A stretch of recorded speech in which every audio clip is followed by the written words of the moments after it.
नमस्कार श्रोता बंधु सृजन सुरभि को आपण मानक स्वागत। आज आसतु आमे शुणिबा प्रतिभा रायंकर एक चमत्कार गल्प देह। देह सबु आसे जाए, आसे डाक्तरखाना को जाए पुणी घर को नचेत श्मशान को। कोटा सत घर, डाक्तरखाना घर ना श्मशान? किछि भी सत नुहे, कारण देह कोठी भी बसाबंदी चिरदिन रहेनी। सबुठी अढ़ई दिनिया रहणी, घर हेउ श्मशान हेउ।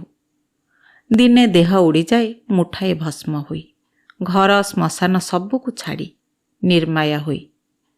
किंतु तापाई डाक्तरखानाटा ही घर पलटि जाइथिला, सत घर। कारण से केबे जाई डाक्तरखाना आसीथिला जे आउ घर को जाइनी, श्मशान को भी।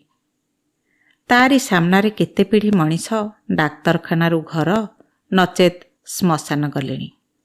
नीतिदिनिया आखि देखा अंगे निभा सत्य, किंतु से केबे डाक्तरखाना को आसिला से कथा देखिबा लोक केही नाहांती। संभवतः से डाक्तरखाना रे जन्मिछि, आउ रहिछि त रहिछि।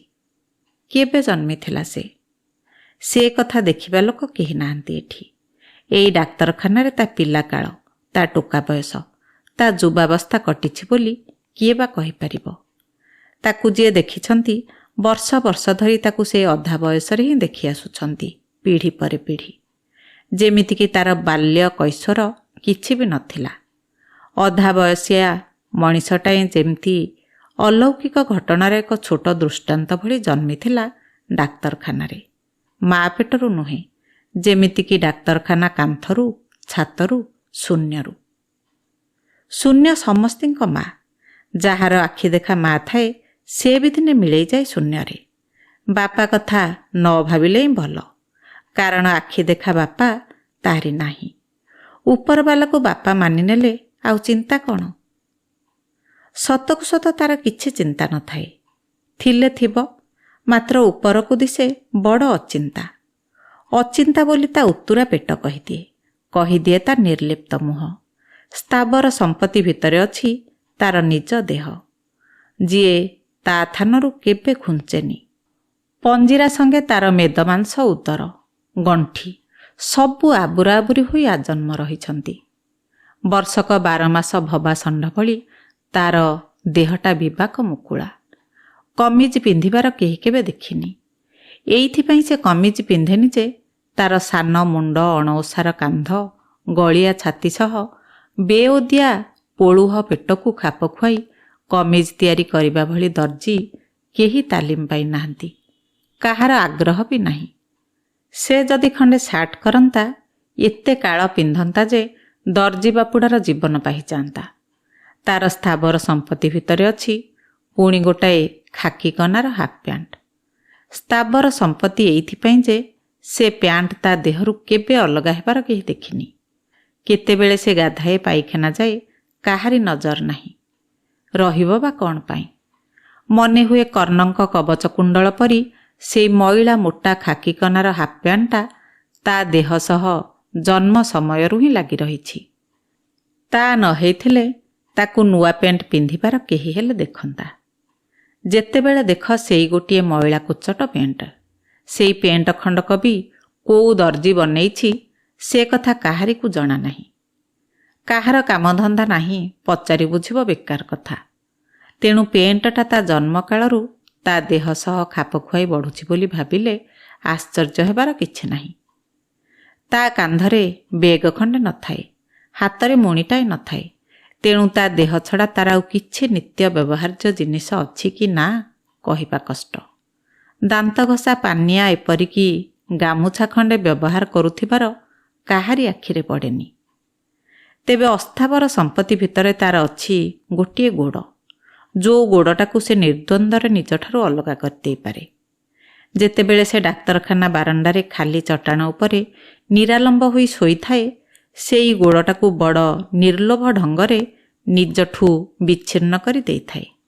निजर पृथुल उदरटा मध्य ता पंजराठू दूरेई बारंडा उपरे ओजाड़ी होई पड़िथाए। जेपरी गोड़ परी उदरटाकू भी से निजठू विच्छिन्न करि देई बंचिबाकू चाहे। ଅବଶ୍ୟ ଗୋଡ଼ଠୁ ମୋହ ଅନେକ ଦିନୁ ସେ ତୁଟେଇ ଦେଇଥିଲା। ତେଣୁ ସେଇ କୃତ୍ରିମ ଗୋଡ଼ଟାକୁ ଅକୃତ୍ରିମ ମୋହବଶତଃ ଜାବୁଡ଼ି ଧରିବାର କିଛି କାରଣ ନଥିଲା। କୋଉ ବୟସରେ କି ପ୍ରକାର ଦୁର୍ଘଟଣାରେ ସେ ତାର ଅକୃତ୍ରିମ ଗୋଡ଼ଟି ହରାଇ କୃତ୍ରିମ ଗୋଡ଼ ଉପରେ ନିର୍ଭର କଲା, ସେ କଥା କେହି କହିପାରିବେନି। ସେ ନିଜେ ମଧ୍ୟ ପଛ କଥା ସ୍ମରଣ କରିପାରିବ କି ନା ସନ୍ଦେହ।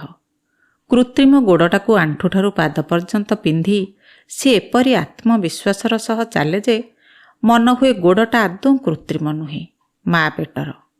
ତା ଚାଲିରେ ବିଲକ୍ଷଣ ନାହିଁ, କେତେ କାଳର ଅଭ୍ୟାସ। ସେ କୃତ୍ରିମ ଗୋଡ଼ଟା ଲୁଚେଇବା ପାଇଁ ଚେଷ୍ଟା କରେନି। କରୁଥିଲେ ପୂରା ପ୍ୟାଣ୍ଟ ଖଣ୍ଡେ ଯୋଗାଡ଼ କରିପାରିଥାନ୍ତା। ହାଫ୍ ପ୍ୟାଣ୍ଟ ତଳକୁ ତାର କୃତ୍ରିମ ପେଣ୍ଡା ଓ ପାଦ ଆଦୌ ବେଖାପ ଲାଗେ ନାହିଁ। ସମ୍ଭବତଃ ସେ କୃତ୍ରିମ ଗୋଡ଼ଟା ଉପରେ ହିଁ ଅଧିକ ଭାର ଦେଇ ଚାଲେ। କୃତ୍ରିମ ଗୋଡ଼ ଉପରେ ତାର ବେଶୀ ଭରସା। ଅକୃତ୍ରିମ ଆର ଗୋଡ଼ଟା ଉପରେ ଯେ ଆଦୌ ଭରସା କରିବାର ନୁହେଁ, ଏ କଥା ତାର ଅନୁଭୂତି ସିଦ୍ଧ। ତେଣୁ ବେଳେବେଳେ ତାର ଅକୃତ୍ରିମ ଗୋଡ଼ଟା ହିଁ କୃତ୍ରିମ ପରି ଲାଗେ। ଲାଗେ ଯେମିତି ତା ଦେହ ସହ ଆଦୌ ସାଲିସ କରିବାକୁ ଗୋଡ଼ଟା ପ୍ରସ୍ତୁତ ନୁହେଁ। ସମ୍ଭବତଃ ସେହି ଅଜ୍ଞାତ ଦୁର୍ଘଟଣା ଦିନ ହିଁ ସେ ବିଚ୍ଛିନ୍ନ ଗୋଡ଼ ସହ ଅବିଚ୍ଛିନ୍ନ ଗୋଡ଼ଠୁ ମୋହମାୟା ତୁଟେଇ ବଞ୍ଚି ଶିଖିଛି। କେବଳ ଗୋଡ଼ କାହିଁକି, ଯେମିତି ସମଗ୍ର ଦେହଟା ହିଁ ତାଠୁ ବିଚ୍ଛିନ୍ନ। ତା ନ ହୋଇଥିଲେ ସେ ଦେହଟାକୁ ଏତେ ନିର୍ଲିପ୍ତ ଢଙ୍ଗରେ ଯୋଉଠି ପାରେ ସେଠି ଛାଡ଼ି ଦେଇ ନିଶ୍ଚିନ୍ତ ହୋଇ ସ୍ୱପ୍ନ ରାଜ୍ୟକୁ ଉଠି ଯାଉନଥାନ୍ତା। ସେ କ'ଣ ସ୍ୱପ୍ନ ଦେଖୁଥିବ? କି ସ୍ୱପ୍ନ? ତାର ଶୋଇଲା ମୁହଁ, ଚେଇଁଲା ମୁହଁ, କାହିଁରୁ ବି ତା ସ୍ୱପ୍ନର ସୂତାଏ ଟେର ମିଳେ ନାହିଁ। ସେ ଦୁଃଖୀ ନା ସୁଖୀ ତା ମଧ୍ୟ କହିବା ମୁସ୍କିଲ। ଲାଗେ ମୁହଁଟା ବି କୃତ୍ରିମ। ତେଣୁ ସର୍ବଦା ଅକୃତ୍ରିମ ନିର୍ଲିପ୍ତତା ସ୍ଥିର ହୋଇ ରହିଥାଏ ସେ ମୁହଁରେ। ନିଦରୁ ଉଠିବା ମାତ୍ରେ ସେ କୃତ୍ରିମ ଡାହାଣ ଗୋଡ଼ଟାକୁ ଚିରାଚରିତ ଅଭ୍ୟାସ ବଶତଃ ଆଣ୍ଠୁ ସହ ସଂଲଗ୍ନ କରି ସାବଲୀଳ ସହଜ ଢଙ୍ଗରେ ଉଠିପଡ଼େ। ଆଉ ସଳଖ ହୋଇ ଚାଲେ ଠପ୍ ଠପ୍। ସମସ୍ତେ ଜାଣନ୍ତି ତାର ଗୋଟିଏ ଗୋଡ଼ ନାହିଁ, କିନ୍ତୁ କେହି ତାକୁ ଡାକନ୍ତିନି ଛୋଟା, ଡାକନ୍ତି ପେଟା।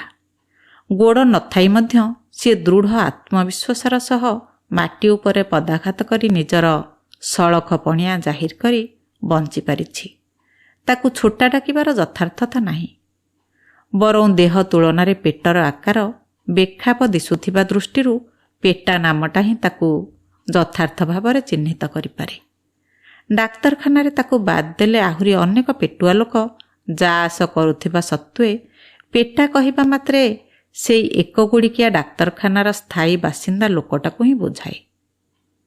ସେ ମଧ୍ୟ ଏପରି ନାମକରଣକୁ ପ୍ରତିବାଦ କରେ ନାହିଁ। ବରଂ ଛୋଟା ନାମଟାର ସେ ପ୍ରତିବାଦ କରିଥାନ୍ତା କି କ'ଣ? ପେଟା ସମସ୍ତଙ୍କୁ ଅତି ଆପଣାର ମନେ ହେଉଥିଲା, ଅଥଚ ତାର ନିଜର ବୋଇଲେ କେହି ନଥିଲେ। ସମସ୍ତଙ୍କ ସହ ନିବିଡ଼ ଅନ୍ତରଙ୍ଗ, ଅଥଚ ସବୁରିଠୁ ନିରାସକ୍ତ, ମୋହମୁକ୍ତ, ନିର୍ଲିପ୍ତ। ଠିକ୍ ଆଶାର ମେଘଖଣ୍ଡ ଭଳି। ଆକାଶ ସହ ନିବିଡ଼, ଅଥଚ ଆକାଶଠୁ ମୁକ୍ତ, ନିର୍ଲିପ୍ତ, ସ୍ୱଚ୍ଛନ୍ଦ। ମେଘଖଣ୍ଡ କେତେବେଳେ କୋଉଠି ଜଳକଣା ଢାଳିଦେବ, ସେ କଥା ମେଘ ଉପରେ ହିଁ ନିର୍ଭର କରେ। ଠିକ୍ ସେମିତି ପେଟା କେତେବେଳେ କେଉଁ ଖଟିଆର ରୋଗୀ ସେବାରେ ଲାଗିଥାଏ, ସେ କଥା ପେଟାକୁ ହିଁ ଜଣା। କାହାରି ବାଧ୍ୟ ବାଧକତାରେ ସେ କାହାର ସେବା କରେନି। ତାର ସେବା ସ୍ୱେଚ୍ଛାକୃତ। ତେବେ ସେ ସର୍ଜିକାଲ ୱାର୍ଡ ଛାଡ଼ି ଅନ୍ୟ ୱାର୍ଡକୁ ଯାଏ ନାହିଁ। କେତେବେଳେ କାହା ପାଇଁ ଔଷଧ କିଣିବାକୁ ସାମ୍ନା ଦୋକାନକୁ ଯାଇଥିବ ତ କେତେବେଳେ କାହାର ଗୋଡ଼ ସାଉଁଳୁଥିବ, ମୁଣ୍ଡରେ ହାତ ବୁଲଉଥିବ। ଚାଲି ନ ପାରୁଥିବା ଅକ୍ଷମ ରୋଗୀଟିକୁ ସାହାରା ଦେଇ ଚଳଉଥିବ। କାହାକୁ ଆଖି ଦେଖେଇ ଔଷଧ ପଥ୍ୟ ଖାଇଦେବା ପାଇଁ ଆକଟ କରୁଥିବ। ପ୍ରଥମେ ମନେ ହେବ ଯେ ପେଟା ହୁଏତ ଡାକ୍ତରଖାନାର ଜଣେ କର୍ମଚାରୀ। ମାତ୍ର ତାର 24 ଘଣ୍ଟିଆ ଡ୍ୟୁଟି ଦେଖିସାରିବା ପରେ ସେ ଧାରଣା ଦୂର ହୋଇଯିବ। କୋଉ ରୋଗୀର ଅବହେଳା ଦେଖିଲେ ସେ ଡାକ୍ତରଖାନାର ବେହେରା, ନର୍ସ, ଏପରିକି କେବେ କେବେ ଡାକ୍ତର ଡାକ୍ତରାଣୀଙ୍କୁ ମଧ୍ୟ ଆଖି ଦେଖେଇ ତାଗିଦ କରିଦେବ ଯେ ତମେ କର୍ତ୍ତବ୍ୟରେ ତ୍ରୁଟି କଲ, ଏଣିକି ସାବଧାନ ରହ। ସତକୁ ସତ ତାର ଉପସ୍ଥିତି ସମସ୍ତଙ୍କୁ କର୍ତ୍ତବ୍ୟ ସଚେତନ କରିଦିଏ। ଏପରିକି ଡାକ୍ତରଖାନାର ଉଚ୍ଚ କର୍ତ୍ତୃପକ୍ଷ ମଧ୍ୟ ପରିଦର୍ଶନରେ ଆସିଲେ ସ୍ୱଭାବ ସୁଲଭ ଭଙ୍ଗୀରେ ପଚାରି ଦିଅନ୍ତି, କ'ଣ ପେଟା, ସବୁ ଠିକ୍ ଚାଲିଛି ତ? ପେଟାକୁ ସମସ୍ତେ ଖାତିର କରନ୍ତି, ନ କରିବେ କାହିଁକି? ସେ ତ କାହାରି ଦୟା ବା ହାତ ଟେକାରେ ନାହିଁ, କାହାରି ଅଧୀନସ୍ଥ ମଧ୍ୟ ନୁହେଁ। କହିବାକୁ ଗଲେ ସମସ୍ତେ ତାର ଧାରୁଆ। ସେ କିନ୍ତୁ କାହାରି ଧାରୁଆ ନୁହେଁ। ସେ ନିରାଶ୍ରୟ। ଏକଥା ମଧ୍ୟ କେହି କହିପାରିବେନି। ତାର ଆଶ୍ରୟ ସେ ନିଜେ। ସେ କାହାରି ଆଶ୍ରୟ ଲୋଡ଼େ ନାହିଁ। ତାର କୃତ୍ରିମ ଗୋଡ଼ଟାକୁ କାଢ଼ିଦେଇ ସେ ଯେତେବେଳେ ଡାକ୍ତରଖାନା ବାରଣ୍ଡାରେ ନିରାଲମ୍ବ ହୋଇ ବିଶ୍ରାମ କରୁଥାଏ, ସେତେବେଳେ କେହି କେହି ତାକୁ କରୁଣା କଟାକ୍ଷ ହାଣିବାର ସେ ଲକ୍ଷ୍ୟ କରିଛି। ଆହା, ବିଚରା ଲୋକଟା, ଗୋଡ଼ ନାହିଁ, କେହି ନାହିଁ।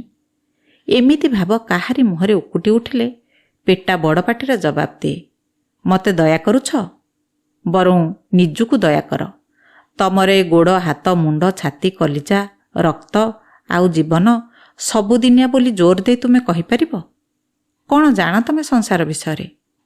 ଯଦି ଜାଣିବାକୁ ଇଚ୍ଛା, ଆସି ଏ ଡାକ୍ତରଖାନାରେ ରହ। ପ୍ରତିଦିନ ଏଠି କଲିଜା ଫାଟିଯାଏ, ରକ୍ତ ପାଣି ଫାଟେ, ହାଡ଼ ଗୋଡ଼ କଟିଯାଏ ଦେହରୁ, ଦେହ ବିଚ୍ଛିନ୍ନ ହୋଇଯାଏ ଜୀବନଠୁ। ସବୁ ଅଢ଼େଇ ଦିନିଆ, କୃତ୍ରିମ। ଠୋ ଠୋ ହୋଇ ହସେ ପେଟା। କରୁଣା କଟାକ୍ଷ ହାଣେ ଦେଖଣାହାରୀଙ୍କୁ। ମନେ ମନେ ଦୟା କରେ ସମସ୍ତଙ୍କୁ। ବିଚରାଗୁଡ଼ା ମୋହଗ୍ରସ୍ତ ହୋଇ କି କଲବଲ ହେଉଛନ୍ତି। ଅଥଚ ସମସ୍ତଙ୍କର ଦିନେ ନା ଦିନେ ମୋହଭଙ୍ଗ ହୁଏ। କୋଉ ବୟସରେ ପେଟାର ଏମିତି ଏକ ମୋହଭଙ୍ଗ ଅନୁଭୂତି ହେଲା, ସେ କଥା ପେଟାର ସ୍ମରଣ ନାହିଁ। ତେଣୁ ତାର ମୋହ କେବେ ଥିଲା ବୋଲି ତାର ହେତୁ ନାହିଁ। ତାର ଏ ଅବଶିଷ୍ଟ ଗୋଡ଼ଟା, ହାତ, ପେଟ, ମୁଣ୍ଡ, ଛାତି, ଯକୃତ, ବୃକକ୍, ଜୀବନ କେଉଁଥିରେ ହେଲେ ମୋହ ନାହିଁ। ସେ ଜାଣେ ଯେ ତାର ସେଇ ସୁସ୍ଥ ସବଳ କାର୍ଯ୍ୟକ୍ଷମ ଡାହାଣ ଗୋଡ଼ଟା ପରି ଶରୀରର ଯେକୌଣସି ଅଙ୍ଗ ପ୍ରତ୍ୟଙ୍ଗଠୁ ତାକୁ ଯେକୌଣସି ମୁହୂର୍ତ୍ତରେ ବଞ୍ଚିତ ହେବାକୁ ପଡ଼ିପାରେ। ଏଇଟା ନୀତିଦିନିଆ ଘଟଣା। ସେ ନିଜକୁ ବଞ୍ଚିତ କରିବାରେ ଏପରି ପ୍ରସ୍ତୁତ କରିନେଇଛି ଯେ ନିଜର ସମଗ୍ର ଦେହଠୁ ମଧ୍ୟ ବଞ୍ଚିତ ହୋଇ ସେ ବଞ୍ଚିପାରିବ ବୋଲି ବେଳେବେଳେ ଆସ୍ଫାଳନ କରେ। ସେ ଅନୁଭବ କରେ ଯେ ଦେହର ସୀମା ସେପାରେ ଆଉ ଏକ ଅସୀମ ଜୀବନ ଅଛି, ଯେଉଁ ଜୀବନ ଗୋଡ଼, ହାତ, ଦେହ କାହାରି ଉପରେ ନିର୍ଭରଶୀଳ ନୁହେଁ। ଡାକ୍ତରଖାନା ହତାର ଶେଷ ଧାରରେ ଥିବା ଆମ୍ବ ଗଛରେ ଲଟେଇଥିବା ମାଳତୀ ଲତାରେ ପେନ୍ଥି ପେନ୍ଥି ଫୁଲ ଫୁଟିଲେ ତାର ସୁବାସ କେମିତି ଉଡ଼ିଆସେ ସେଠୁ ଏଠିକି। ପାଖୁଡ଼ା ଛାଏଁ ପାଖୁଡ଼ା ତା ଥାନରେ ଥାଇ ସୁବାସ ମନ ଇଚ୍ଛା ଉଡ଼ି ବୁଲେ କୋଉ କୁହୁକ ବଳରେ। ସେମିତି ପେଟା ମଧ୍ୟ ନିଜ ଶରୀରଠୁ ନିଜକୁ ବିଚ୍ଛିନ୍ନ କରି ଜୀବନର ଅସୀମ ପରିଧି ଭିତରେ ଉଡ଼ି ବୁଲୁଥାଏ। ସାରା ରାତି ସେ ଶୁଏ ନାହିଁ, ପହରା ଦେଉଥାଏ ସ୍ୱ ଇଚ୍ଛାରେ। କେଉଁ ରୋଗୀର କ'ଣ ଲୋଡ଼ା ସେଥିପ୍ରତି ସଜାଗ ଥାଏ। ଡାକ୍ତରଖାନା ବାରଣ୍ଡାରେ ଠପ୍ ଠପ୍ ସତର୍କବାଣୀ କର୍ମଚାରୀମାନଙ୍କୁ ସଜାଗ କରିଦିଏ। କର୍ତ୍ତବ୍ୟରେ ତ୍ରୁଟି କଲେ ଧରା ପଡ଼ିବ। କେହି ଜଣେ ସବୁରି ଉପରେ ଥାଇ ଦେଖୁଛି। ପେଟା ଖାଏ କ'ଣ? କୋଉଠୁ ଆଣେ? ମାଗି ଖାଏ?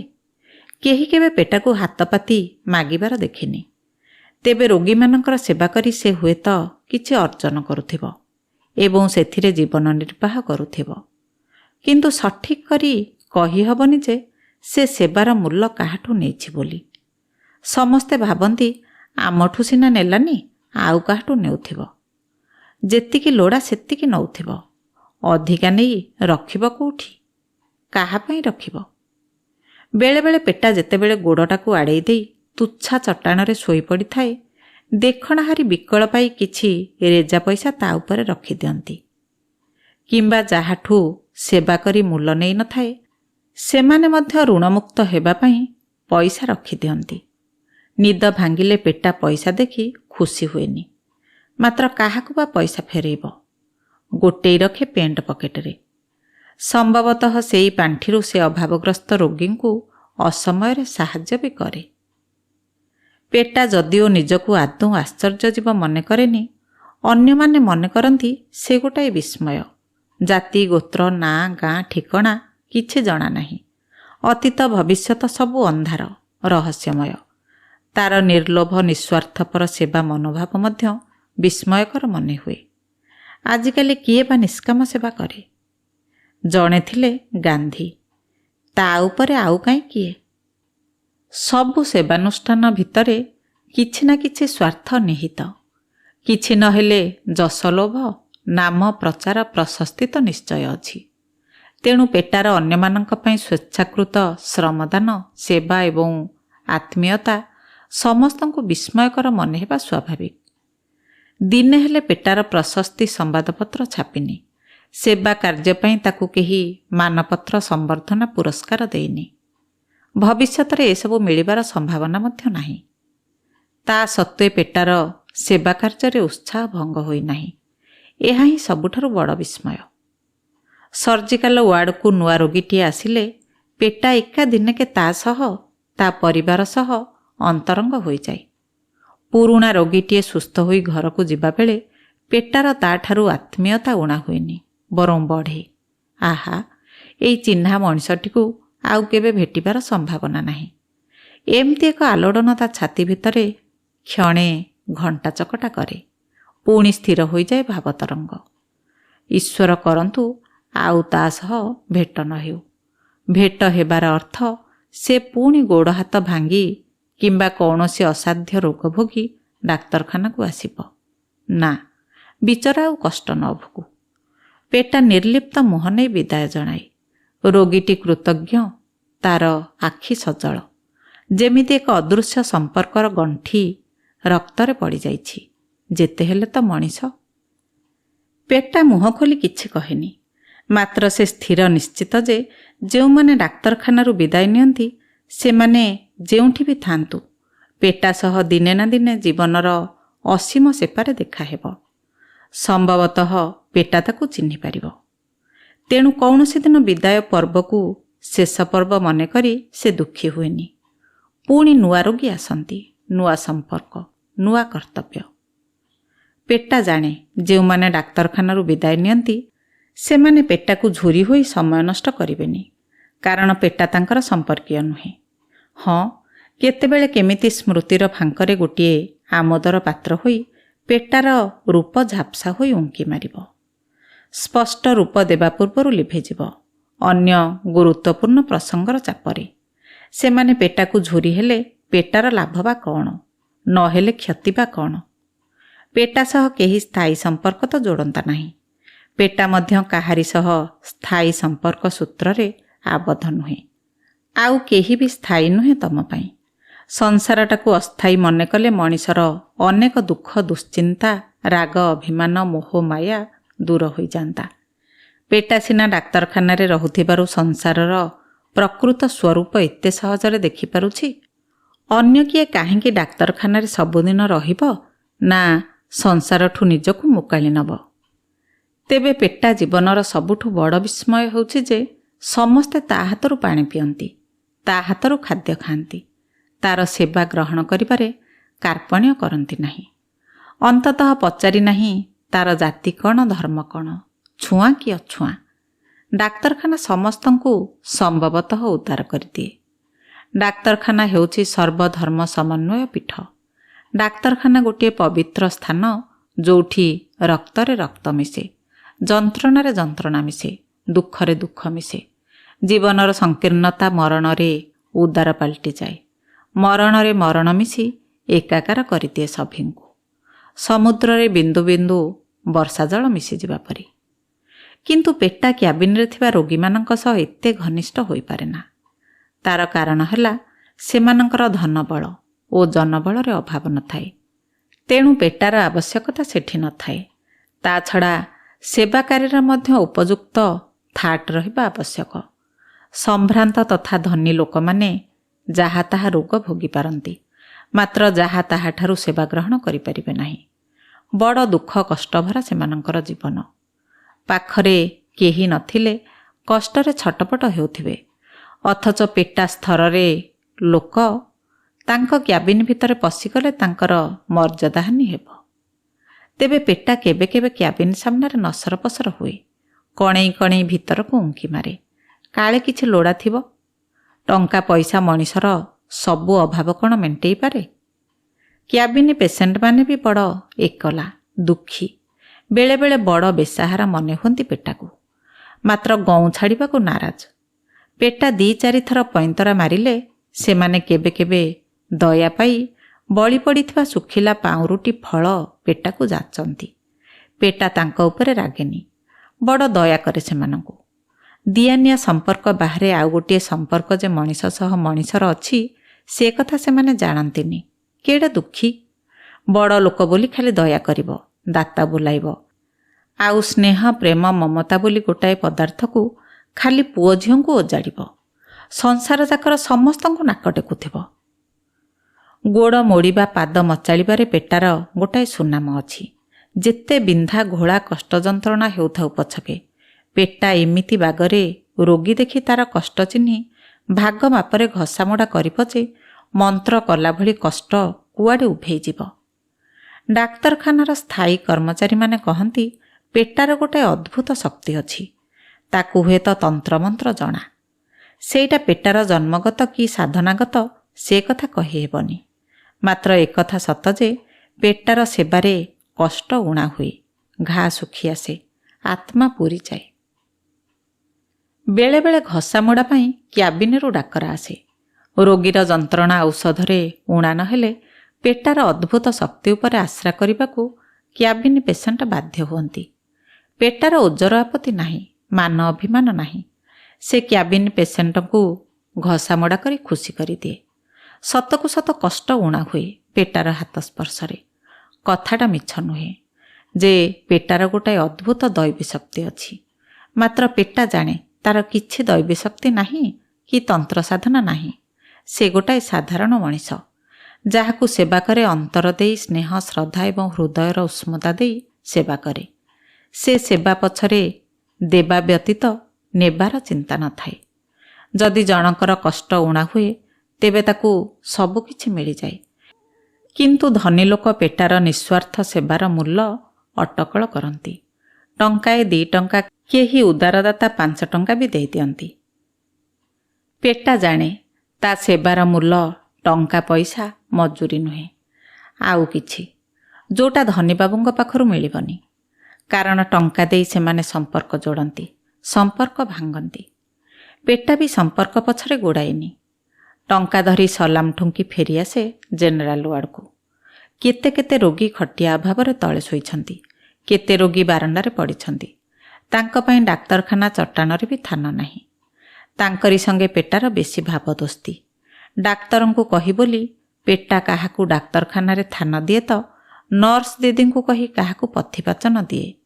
ଡାକ୍ତର ନର୍ସ କେବେ କେମିତି ପେଟା କଥାର ଗୁରୁତ୍ୱ ବୁଝନ୍ତି, ତା କଥା ରଖନ୍ତି। ସବୁଠୁ ବଡ଼ ବିସ୍ମୟ ହେଉଛି ଏତେ ବର୍ଷ ଭିତରେ ପେଟାକୁ କେବେ ଶକ୍ତ ବେମାର ହୋଇନି। ହଁ, ଜ୍ୱର ସର୍ଦ୍ଦି କାଶ ହୋଇଛି। ଚିକିତ୍ସା ସେବା ଦରକାର ହୋଇନି। ମେଘ ପାଣି ଆପେ ବନ୍ଦ ହେବା ପରି ପେଟାର ଜ୍ୱର ସର୍ଦ୍ଦି ଆପେ ଭଲ ହୁଏ। ଗୋଟାଏ ଗୋଡ଼ ନାହିଁ, ଅର୍ଥାତ୍ ଗୋଟାଏ ଗୋଡ଼ର ଘୋଳାବିନ୍ଧା ବି ନାହିଁ। ବାକି ଗୋଟାଏ ଗୋଡ଼। ବେଳେବେଳେ ପେଟା ନିଜେ ବସି ତାର ସେଇ ଏକମାତ୍ର ଗୋଡ଼ଟିକୁ ଘଷେ, ମୋଡ଼େ, ବିଧା ମାରେ। ତା ଦେହରେ ହାତ ମାରିବା ପାଇଁ ଏ ସଂସାରରେ କାଉ କୋଇଲି ବି ନାହିଁ।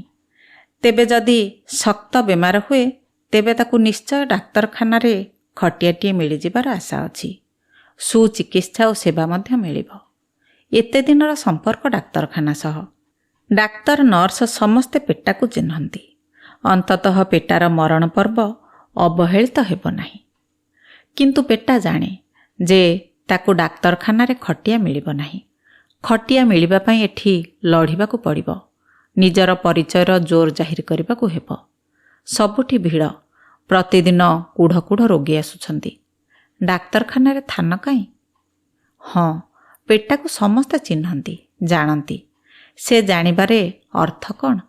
ପେଟା କିଏ? ତାର ପଦ ପଦବୀ ପ୍ରତିପତ୍ତି କ୍ଷମତା କ'ଣ? ତାର ସମାଜରେ ସ୍ଥିତି କ'ଣ?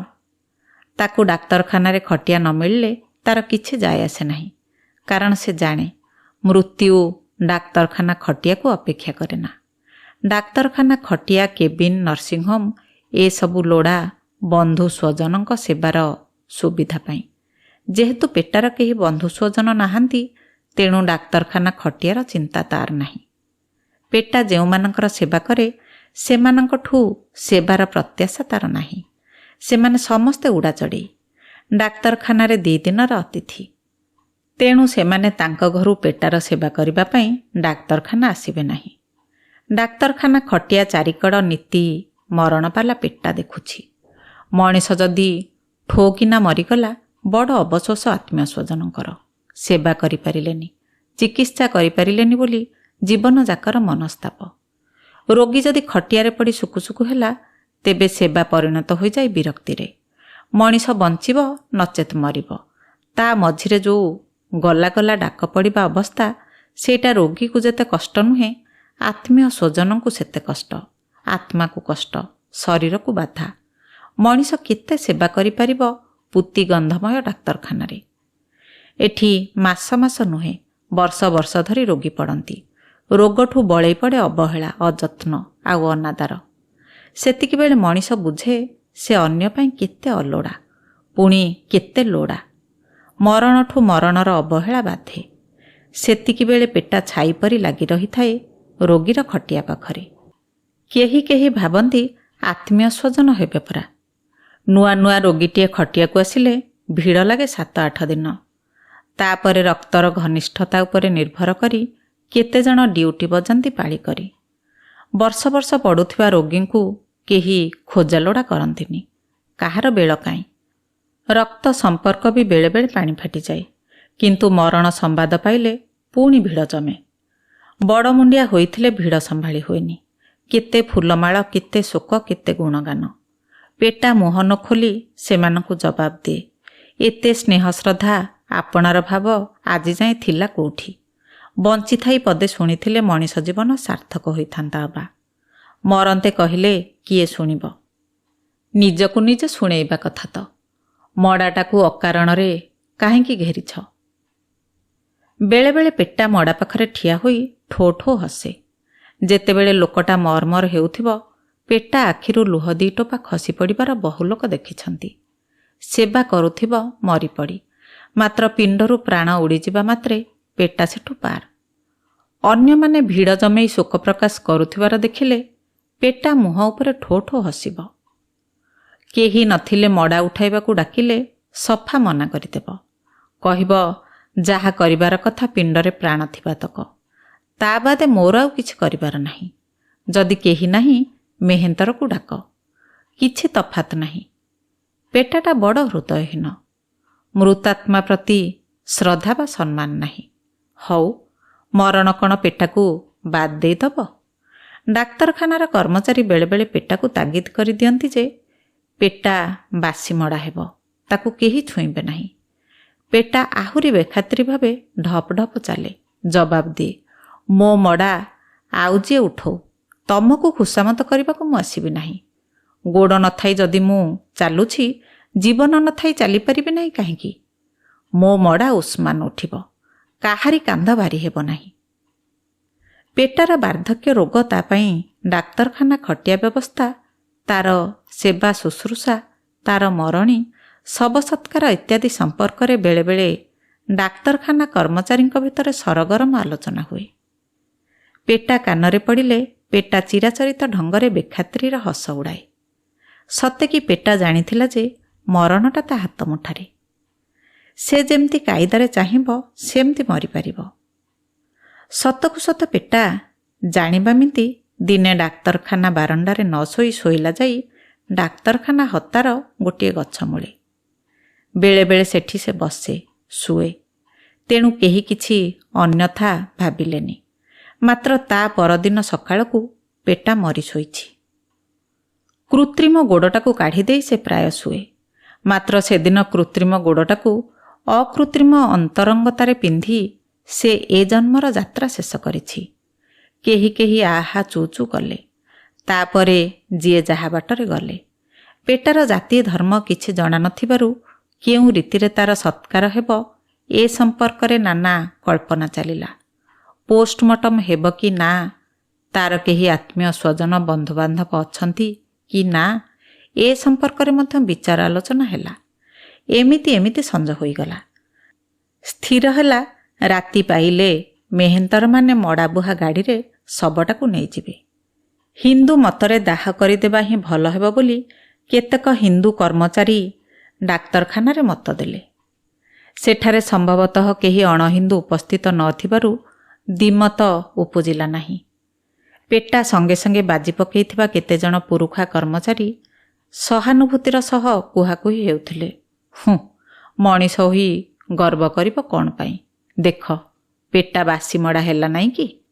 ଯଦି ଆତ୍ମା ପ୍ରକୃତରେ ଥାଏ ତେବେ ବଉଳ ଗଛ ଶାଖାରେ ବସି ଦେଖୁଥିବ ପେଟାର ଦେହଟା କେମିତି ବାସିମଡ଼ା ହୋଇ ରାତିସାରା ପଡ଼ିଛି। କ'ଣ ନା ମୋ ମଡ଼ା ଉଷ୍ମାନ ଉଠିଯିବ। ସତେ କି ସାଧୁ ମହାତ୍ମା ଶୂନ୍ୟରେ ମିଳେଇଯିବ ଗୋଟା ଛାଁ।